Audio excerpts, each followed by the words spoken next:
कुछ लोग बिच्छू की तरह होते हैं। आप चाहे इनसे जितनी नेकी करें, पर आखिर में वो आपको ही डांग मार देते हैं।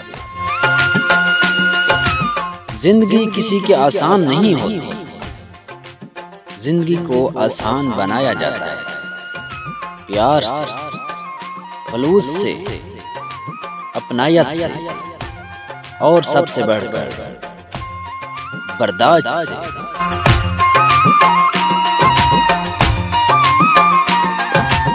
अच्छा वक्त हमेशा उसका होता है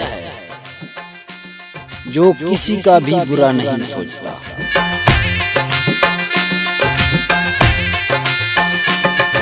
इंसानियत बहुत बड़ा खजाना है, इसे लिबास में नहीं इंसान में तलाश करो। अक्सर जिनकी हंसी खूबसूरत होती है, उनके जख्म काफी गहरे होते हैं।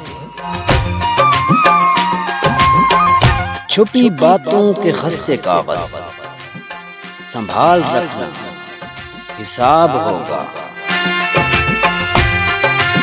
गलत से गलत इंसान के लिए भी इस्लाह का वाहिद रास्ता मोहब्बत है। तनकीद और तलखी चाहे कितनी ही हक पर क्यों ना हो, वो इस्लाह के लिए कारगर साबित नहीं होती।